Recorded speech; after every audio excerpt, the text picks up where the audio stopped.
Le langage SMS s'enracine dans les habitudes des populations, surtout chez les plus jeunes, et cela a des conséquences sur le niveau scolaire. C'est un reportage de Stevie Oyanmezui.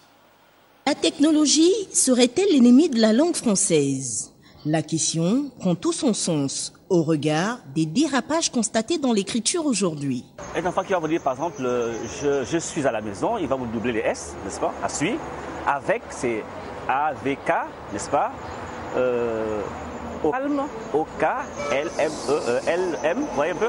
Donc du coup, on ne sait plus de quoi il s'agit. OKLM pour dire au calme, MDR pour dire mort de rire, voici entre autres SMS récurrents que l'on retrouve dans les conversations quotidiennes. Mais ces abréviations, qui transgressent les règles orthographiques, sont-elles désormais acceptées?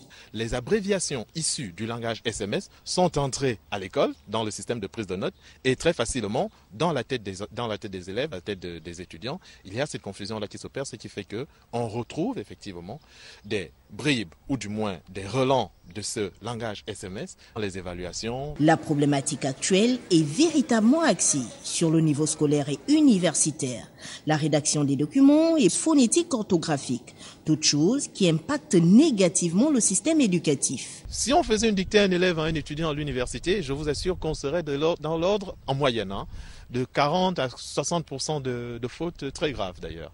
Parce que vous avez des problèmes de conjugaison, vous avez des problèmes d'accord, vous avez des problèmes d'orthographe, c'est-à-dire le vocabulaire de base, orthographe de mots, etc., etc.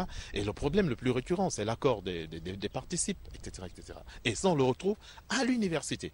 Jusqu'à l'université, on le retrouve. Donc aujourd'hui, le niveau a réellement baissé. Il faudrait donc, selon les spécialistes, repenser l'apprentissage de la langue française en tenant compte des réalités sociétales. Dans le cadre académique, il serait intéressant que nos enfants se réapproprient, n'est-ce pas, l'outil grammaire, l'outil orthographe, l'outil conjugaison, etc. dont les bases syntaxiques, les bases grammaticales de la langue française afin qu'ils puissent rédiger correctement. Le phénomène, il est réel et profond.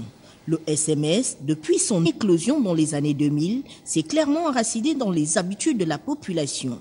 Mieux, il est même décrété comme le moyen de communication le plus répandu. Il est donc urgent que les solutions palliatives soient mises en marche.